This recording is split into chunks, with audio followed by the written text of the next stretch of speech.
Friends, मैं Amit Kumar Dubey Avenue coaching centre की तरफ से मैं आप सभी को बताना चाहूँगा कि जो भी मेरे चैनल पर नए हैं इस मेरे चैनल को सब्सक्राइब करें और वीडियो को लाइक करें और ज़्यादा से ज़्यादा शेयर करें। हम लोग पिछले क्लास में पढ़े हैं कि क्लासिफिकेशन ऑफ फिजिकल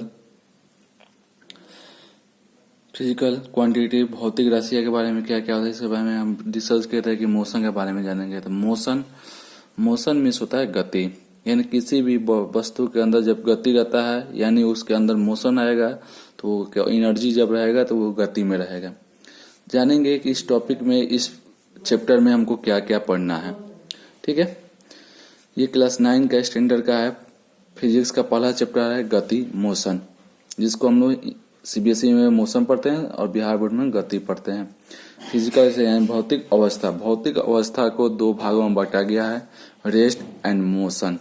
यहाँ विश्राम अवस्था और गति अवस्था, जिसका हिंदी होता है। मतलब आपको समझा देते हैं कि रेस्ट क्या है। जो भी वस्तु अगर रखी हुई रहती है, जैसे अगर एक बस है, बस अपने स्टॉपेज पर खड़ी रहती है, तो उसके बस के अंदर जो भी इंजन है वो क्या अभी रेस्ट में है। ठीक है, जब वहां से बस स्टॉपेज पे से बस खुल जाती है यानी उसके अंदर क्या आती है, गति आती है, यानी मोशन आ जाता है। अब हम लोग जानेंगे कि मोशन को भी दो भागों में बांटते हैं।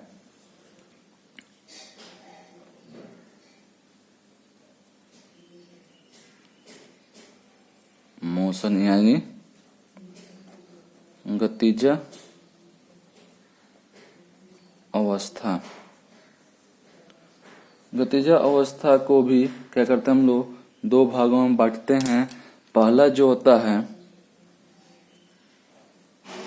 और सारे का एक एक हम डिफिनीशन और प्रूफ, कुछ फॉर्मूले भी हैं, इसको भी हम प्रूफ करेंगे। पहला होता है यूनिफॉर्म, UNIFORM, यूनिफॉर्म। इसका हिंदी होता है एक समान गति,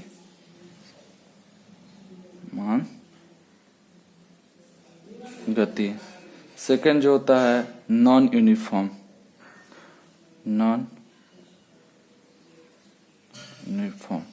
इसका हिंदी होता है असमान गति।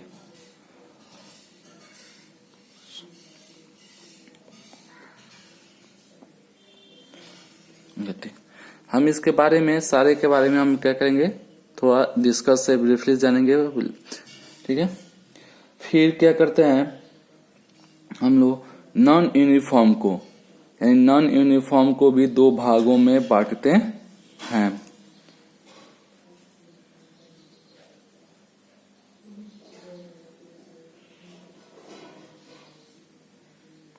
नॉन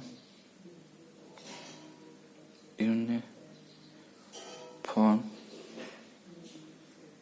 मोशन यानी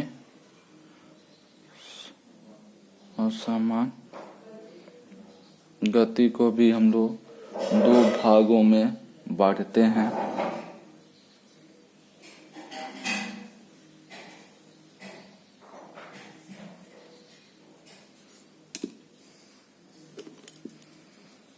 फर्स्ट जो होता है एक्सेलरेशन,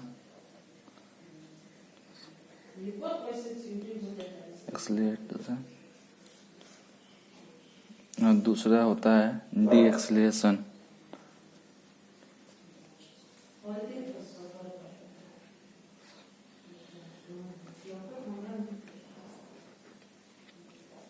इसका एक्सेलरेशन का हिंदी होता है त्वरण गति, और डी एक्सेलरेशन का होता है मंदन गति। एक्सेलरेशन को भी दो भागों में बांटते हैं और डी एक्सेलरेशन को भी दो भागों में बांटते हैं। आइए हम लोग जानते हैं कि कौन कौन सा वो भाग है।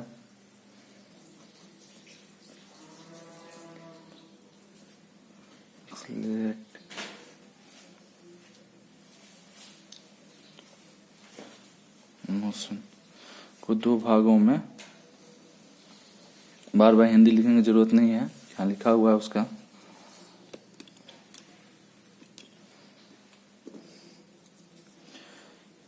यूनिफॉर्म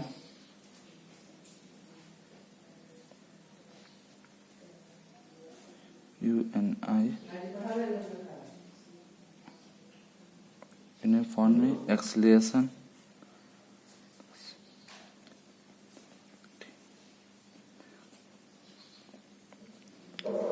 दूसरा होता है नॉन यूनिफॉर्म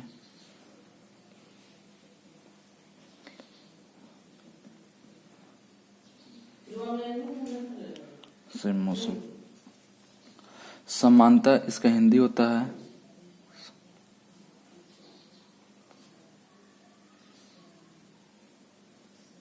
समान त्वरणीय गति, और इसका अर्थ होता है असमान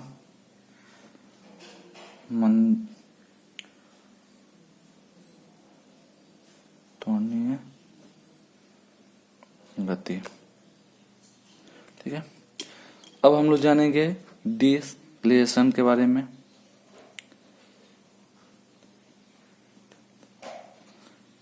डिस्प्लेशन को भी दो भाग में बांटते हैं।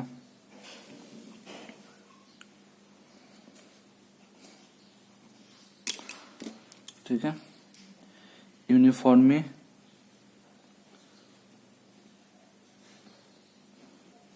डिस्प्लेशन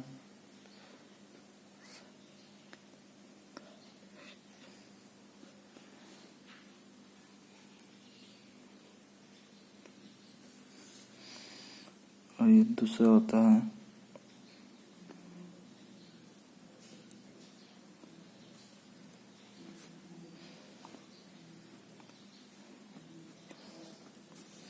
इसका हिंदी होता है समान मंदित गति, और इसका हिंदी होता है और समान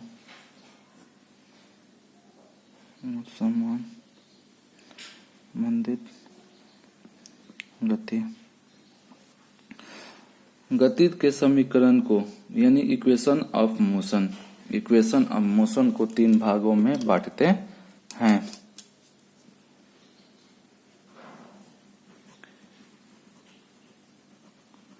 इक्वेशन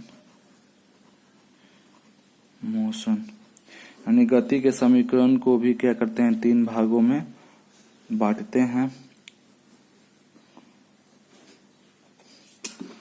पहला पढ़ना है इसमें v equal to u plus AT।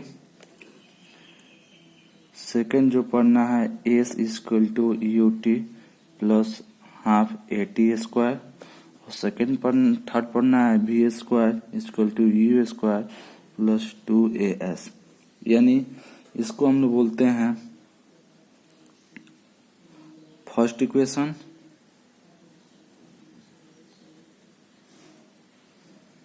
यानी प्रथम समीकरण। इसको हम लोग बोलते हैं सेकेंड,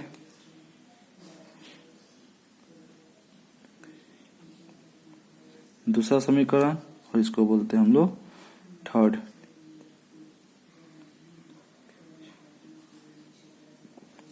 ठीक है, सेकेंड में एक होता है सर्कुलर ब्रीथ, और ब्रीथ में पढ़ना है एक्सेलरेशन मोशन। इसके अंदर दो पढ़ना है हमको, एक सर्कुलर के अंदर सर्कुलर मोशन क्या होता है, उसके अंदर फिर पढ़ना है हम लोगों को एन एक्सेलरेशन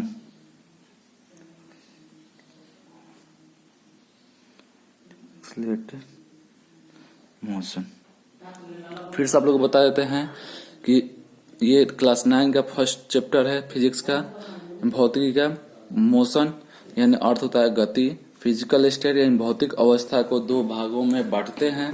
पहला जो होता है रेस्ट यानी विश्राम अवस्था, और दूसरा मोशन गति यानी जो भी वस्तु अपने स्थान पर स्थिर रहता है उसको हम लोग रेस्ट कहते हैं। जो उसके अंदर दौड़ता है या मोशन में रहता है, जगह चेंज करता है, उसको मोशन कहते हैं। मोशन को दो भागों में बांटते हैं, यूनिफॉर्म मोशन, नॉन यूनिफॉर्म, यानी एक समान गति और समान गति। नॉन यूनिफॉर्म को भी दो भागों में बांटते हैं, acceleration, D acceleration. Acceleration motion को भी हम लोग दो भागों में बांटते हैं, यूनिफॉर्मली एक्सेलरेशन मोशन यानी समानता तत्वरी गति। सेकेंड होता है नॉन यूनिफॉर्मली एक्सेलरेशन मोशन। फिर डिसलेशन को दो भागों में बांटते हैं, पहला होता है यूनिफॉर्मली डिसलेशन और नॉन यूनिफॉर्मली। फिर इक्वेशन के आधार पर, यानी जो गति का समीकरण होता है उसको हम लोग तीन भागों में बांटते हैं। फर्स्ट इक्वेशन जो होता है v equal to u plus AT होता है। सेकेंड होता है s equal to UT plus half AT square, जिसके अंदर ये सेकेंड इक्वेशन है, जिसमें पहला पढ़ना आता है हम लोग सर्कुलर और an acceleration motion. Third equation जो होता है v square equal to u square plus 2s होता है। ये रहा तो बेसिक कॉन्सेप्ट जो मोशन के अंदर हम लोग चैप्टर के अंदर पढ़ना है। आगे हम लोग डिस्कस करते हैं कि एक एक कर इस सारे टॉपिक के बारे में कि कैसे क्या क्या होता है, सारे के डिफिनेशन हम लोग जानेंगे। आइए सबसे पहले जानते हैं हम लोग रेस्ट क्या होता है।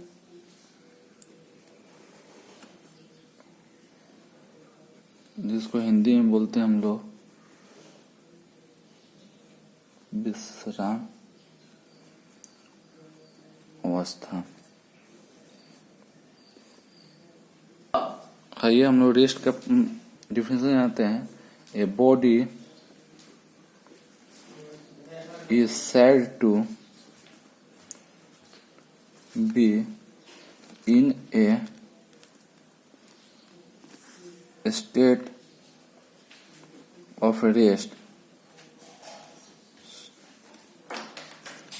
when its position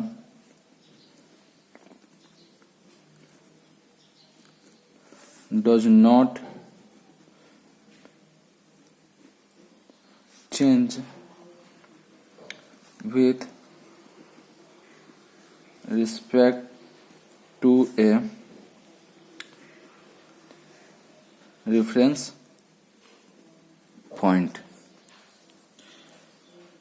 जानते हैं कि हिंदी भी इसका, चलिए हिंदी में इसका कर लेते हैं। हिंदी इसका क्या हो जाएगा, जब कोई वस्तु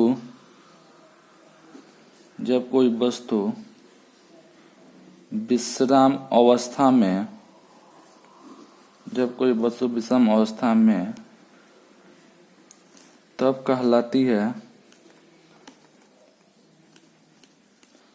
कहलाएगी जब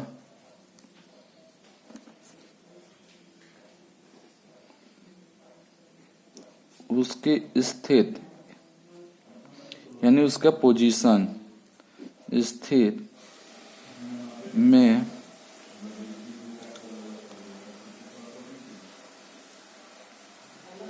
किसी एक बिंदु पर, यानी किसी एक बिंदु के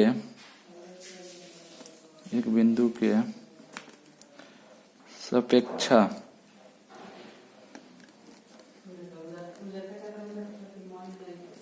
कोई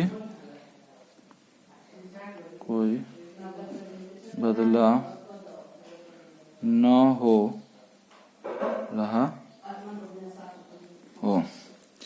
यानी इसको समझते हैं definition. Rest, a body is said to be in a state of rest when its position does not change. यानी जब कोई वस्तु अपनी विराम अवस्था में रहती है तब वो कहलाती है रेस्ट, यानी जब उसका पोजीशन चेंज नहीं होता है। जैसे समझिए कि आप लोग समझिए जैसे हम लोग बस स्टॉपेज पर जाते हैं बस पकड़ने के लिए, तो कुछ समय बस वो क्या रहता है, इंजन उसका ऑफ रहता है। यानी जैसे हम लोग घर पर बाइक है या साइकिल है या मोटर्स है, तो जब हम लोग मोटर करते हैं जब वो स्टार्ट नहीं रहता है, जब उसका स्विच ऑन नहीं करते हैं, या जैसे हम लोग घर में, आपको हम थोड़ा प्रैक्टिकल के माध्यम से समझाएंगे कि जैसे ये एक टीवी है या एक फैन है, जैसे ये फैन है, तो इस फैन के अंदर इस फैन के अंदर ये क्या है, अभी इलेक्ट्रिसिटी अप्लाई नहीं है, यानी इसका इंजन यानी इसका फैन का जो ब्लेड है ये क्या है, अभी ऑफ है, यानी रेस्ट में है। जब ये फैन चलने लगेगा, जब इसको इलेक्ट्रिसिटी अप्लाई किया जाएगा इलेक्ट्रिसिटी बोर्ड का थ्रू इसके वायर में, तो जब ये फैन रन करने लगेगा तब ये मोशन में होगा, यानी इसके अंदर क्या होगा, गति आएगा। जैसे इसको स्विच, जैसे हम लोग ये स्विच ऑफ कर देंगे तो यानी जो इसकी गति की मोशन है वो धीरे धीरे क्या होगा, रुक जाएगा। ये रुकते हुए अपने पहले अवस्था में है, जैसे जो अपने पहले अवस्था था इसका रेस्ट में, जैसे आप लोग देख सकते हैं कि ये क्या हुआ, रेस्ट में हो जाएगा और इसका स्विच क्या है, ऑफ है। लोग कोशिश कर रहे होंगे कि प्रैक्टिकल के माध्यम से भी समझाएं, और अभी आप लोग जान गए कि रेस्ट क्या होता है। रेस्ट और मोशन भी आप लोग बता दिए। सेकेंड हम लोग आते हैं, रेस्ट के बारे में जान लिए, अब आते हैं मोशन, यानी गति क्या है। तो आपको बाय प्रैक्टिकल भी समझा दिए हैं कि जब फैन रुका हुआ हो तो वो क्या है, रेस्ट में है। जब उसके इलेक्ट्रिसिटी अप्लाई करेंगे, जब वो रनिंग में आएगा तो यानी उसके अंदर मोशन होगा। तो इसका डिफिनेशन क्या हो जाएगा, a body is said to in a state of motion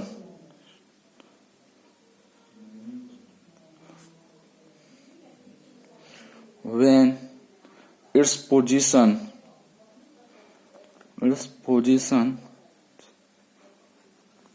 change continuously with reference to a point, यानी किसी एक पॉइंट के रेफरेंस के उसके आधार पर। हिंदी में जानते हैं क्या होगा,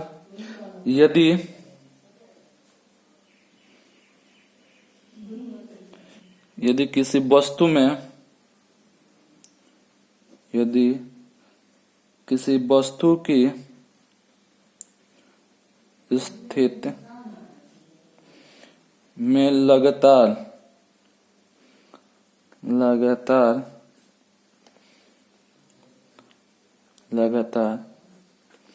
बदलाव हो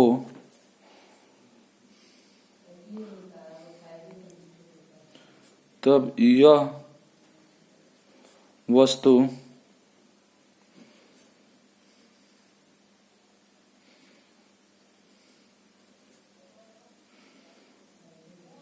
गतिज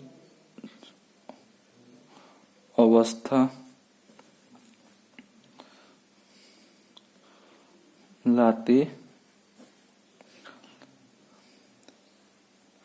है। अभी हम लोग को प्रैक्टिकल समझा दिए हैं।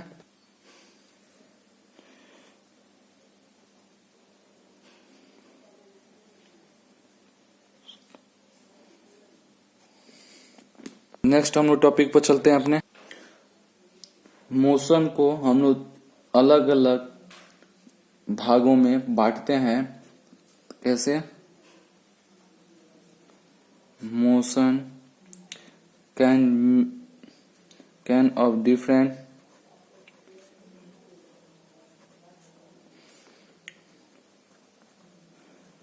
टाइप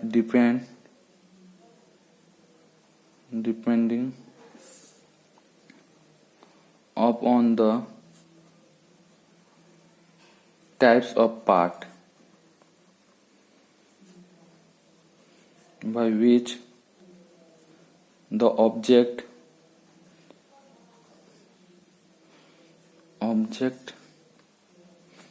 is going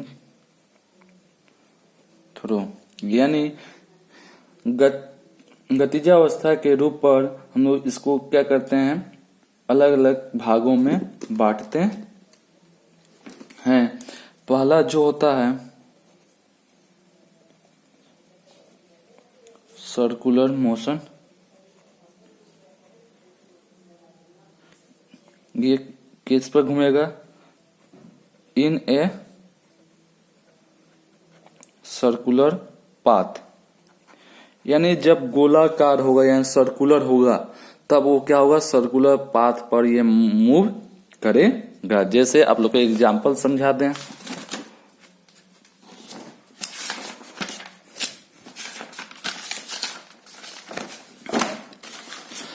ये सर्कुलर पार्ट पर जब जैसे साइकिल का पहिया जो होता है एक सर्कुलर पार्ट पर घूमता है, यानी ये सेंटर ऑफ रेडियस से होते हुए जहां से स्टार्ट हो और वो घूमता है तो उसी को हम क्या करते हैं, सर्कुलर पार्ट। यानी जैसे साइकिल, फैन क्या होता है, फैन सर्कुलर मोशन में घूमता है, यानी वो इसका हिंदी होता है,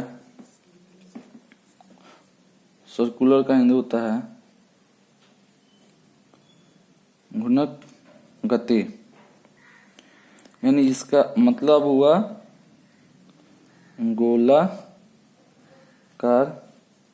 पथ, यानी गोलाई में घूमेगा। जैसे हम लोग बचपन में खेला खेलते हैं, गोला बनाकर आओ सहेली चुन लो, उस टाइप का ये इससे गोलाकार होता है। जैसे हम लोग साइकिल का पहिया होता है, जिससे हम लोग गोलाकार, फैन होता है उसका ब्लेड जब हम लोग ऑन करते हैं तो क्या है, सर्कुलर मोशन में चलता है। सेकंड जो होता है लीनियर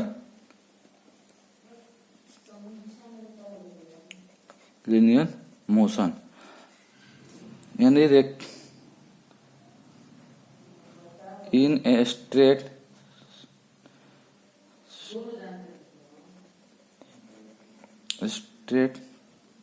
लाइन पाथ, इसको हिंदी में बोलते हैं हम लोग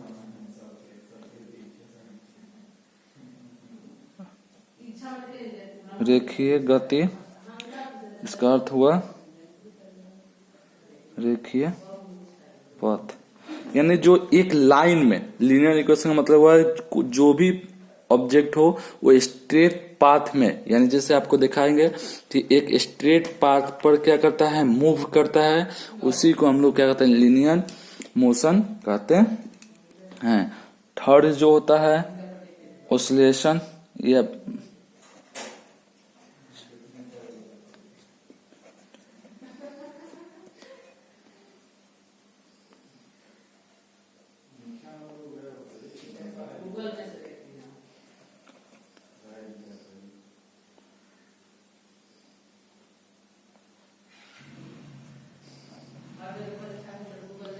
motion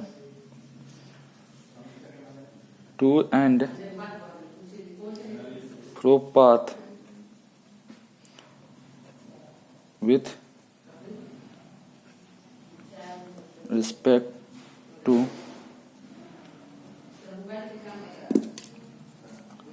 यानी इसका हिंदी हुआ कंपन गति, यानी डोलन पाठ जो होता है। अब आगे हम लोग जानेंगे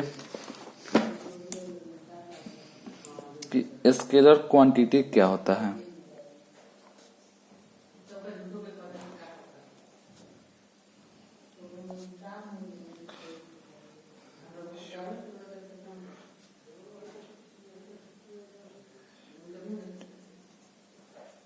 स्केलर क्वांटिटी क्या होता है, it is the physical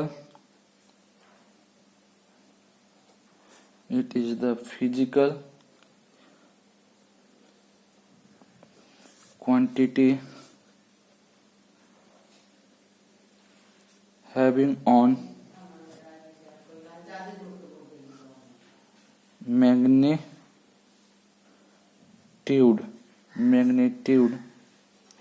but no direction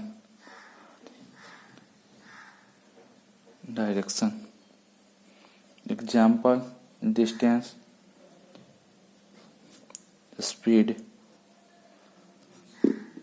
जिसको हम स्केलर क्वांटिटी करते हैं अदिश राशि।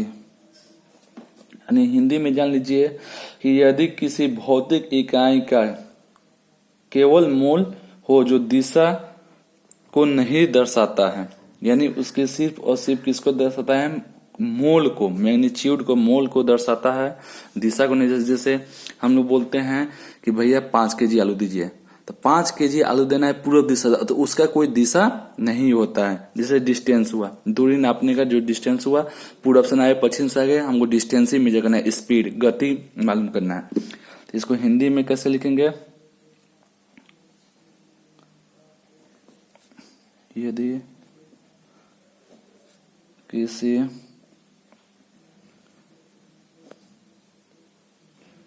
हो गया कि वैसा भौतिकी इकाई जिसका सिर्फ और सिर्फ मोल यानी मैग्नीट्यूड का जरूरत पड़ता है और डायरेक्शन का यानी दिशा का जरूरत नहीं पड़ता है, जैसे डिस्टेंस, स्पीड यानी चाल या दूरी।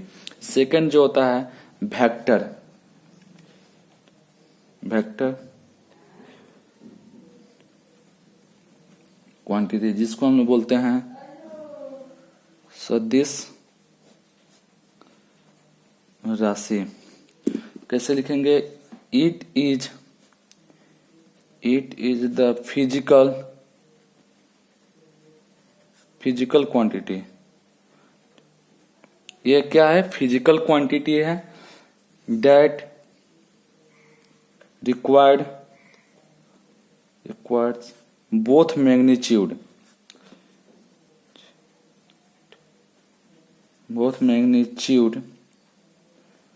एंड डायरेक्शन, यानी वैसा भौतिकी इकाई जिसको मोल और दिशा की जरूरत पड़ता है, उसको हम लोग सदिशीय राशि कहते हैं। जैसे वेग, स्थापन, डिस्टेंस, एग्जाम्पल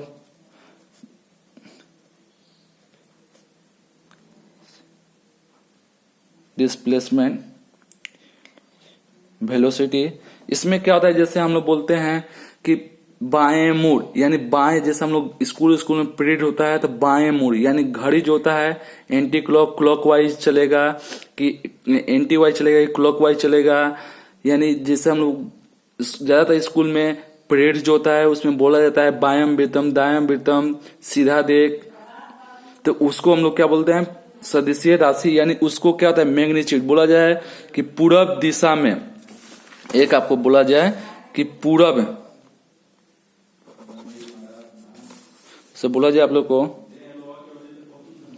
उत्तर दिशा में,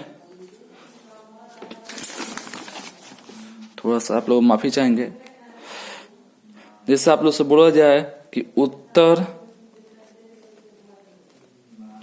दिशा में 2 किलोमीटर जाना है, तो यानी हमको इसमें क्या है? दिशा यानी डायरेक्शन फिक्स है और मैग्नीट्यूड यानी इसका 2 किलोमीटर, यानी ये 2 किलोमीटर निर्धारित है कि हमको उत्तर दिशा में कितना जाना है? 2 किलोमीटर जाना है। नेक्स्ट क्लास में हम लोग जानेंगे कि डिस्टेंस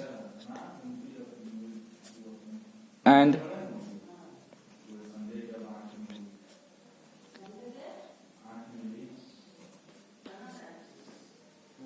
डिस्टेंस और डिस्प्लेसमेंट क्या होता है, यानी दूरी तथा विस्थापन। नेक्स्ट क्लास में हम जानेंगे कि डिस्टेंस और डिस्प्लेसमेंट क्या होता है, यानी दूरी प्लस विस्थापन क्या होता है। धन्यवाद। इस वीडियो को जो भी फर्स्ट टाइम इस वीडियो को देख रहे हैं, आप सभी से अनुरोध है कि मेरे चैनल को सब्सक्राइब करें और वीडियो को लाइक करके ज्यादा से ज्यादा लोगों को शेयर करें। धन्यवाद।